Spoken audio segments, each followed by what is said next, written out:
It's probably one of the best kept secrets in the Phoenix area. We were a military base in World War II that trained foreign pilots how to fly American aircraft. When the war ended, Commandant, they were going to close the base, and he said, we need to figure out how to get people from all over the world to learn how to work together. So he bought the entire base. He bought the entire base for $1, with the understanding that this would be a non-profit business school, and that we would educate people all over the world. Currently, 68% of our students come from outside of the United States. We have campuses in Glendale, Geneva, Prague, Moscow, Beijing, and Abu Dhabi. So we've got a real global footprint. Now, I have the challenge in 20 minutes of presenting what we've learned about 20 years of research. So I'm going to do my best, and if I seem to speak a little too fast, just slow me down, and we'll have a Q&A at the end, unless somebody needs some clarification. I'm very proud of the Global Mindset Program. This is a whole new science of leadership. 2 years ago, the Wall Street Journal came to visit us, and they couldn't believe the work that we've advanced in terms of the science of leadership. And as you can see, we were the only American business school in the top 3. So we're very, very proud of that, and 2 weeks ago earned the same ranking. Our vision is simple. We educate global leaders to create sustainable prosperity worldwide. One of the things that we're learning, and I think we've learned it very much over the last number of months with the economic crisis, is the world is very integrated, it's very interdependent, and it's very interconnected.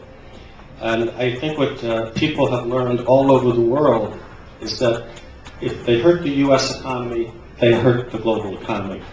And so this is a very, very complex phase we're moving into, and we have to figure out how to work together for the good of the planet. Today's companies, as you can see, have global customers, competitors, workforce, R&D, ventures, virtual team, audience. But wherever you go, whether it's in a headquarters in Europe or a headquarters in Korea or a headquarters in the United States for any company, you will see a lot of multicultural environments. So what I'm going to talk about today is not only how do Americans work better with people that are different than they are, but other people have to learn how to work together. How do Brazilians work with people from China? How do people with China work with people from Mexico? So a lot of companies have countries, organizations in many, many countries, and competitors are all over the world. I'm not going to go through this in a very lot of detail, but one of the things we know, and the top bullet is very carefully worded, it says global ambition, defining the relative importance of various regions and countries. The way the economy is today, companies can't get into everything. And what they're learning is to pick the right markets regionally, the right countries, and the right products to sell in those markets. We have plenty to deal with in the world of business from a leadership point of view. The nationality, gender, contractual relationships, the multiple definitions of the workforce. People want to work remotely, they want to work through technology, they need to work through time zones if they haven't done. And our customers are very different, and the products have to be very different to meet those customer needs. And we'll need new skills and behaviors to succeed in the future.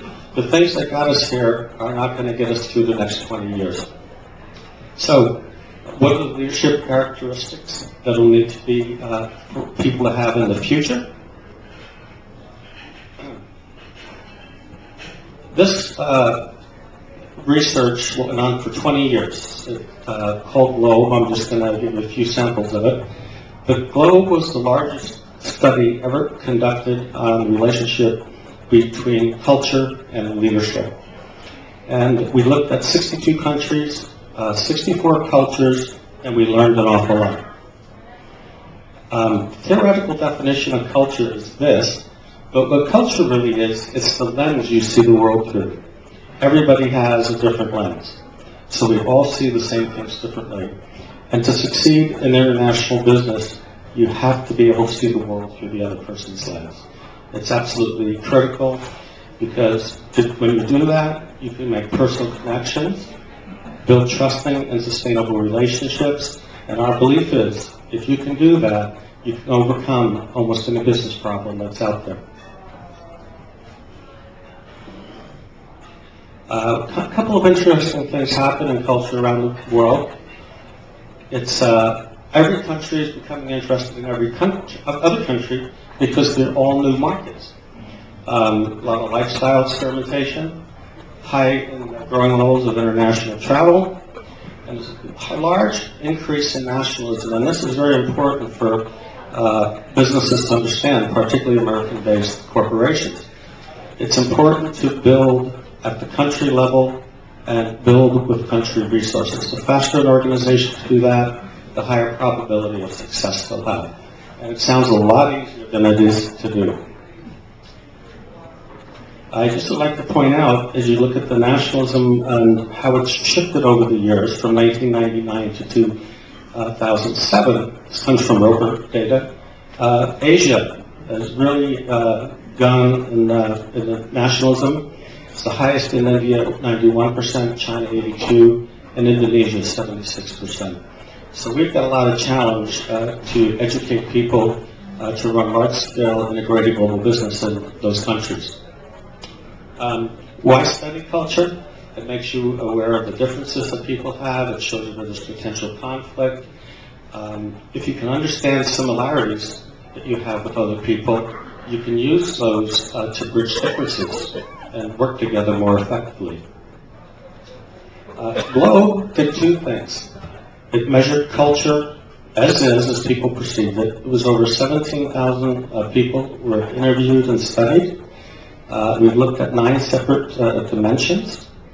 And we also asked, to be successful in global business in 5 years, what should you look like against this dimension?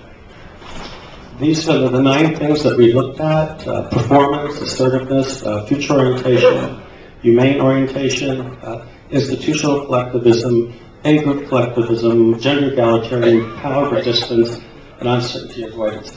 Now, what's interesting, if you really had time to dump into this, you would find that countries that are high on power distance, for example, are countries where the boss is the boss, you follow the leader no matter what. And those countries tend to have a high propensity for corruption. If you have a country who has a low performance orientation and high power distance, they're going to be very, very difficult to work with. This is an example of a questioning globe to get an idea of how people look at performance. These are a little hard to see now. I don't care. The least performance-oriented countries on the left are Russia, Argentina, Greece, Venezuela, and Italy. The medium ones in the middle are Sweden, Israel, Spain, England, and all the way over to the right, we have Taiwan, US, New Zealand, China, and Singapore. Those are just countries that somebody asked us to look at in a study. But I wanted you to see that we really understand against these dimensions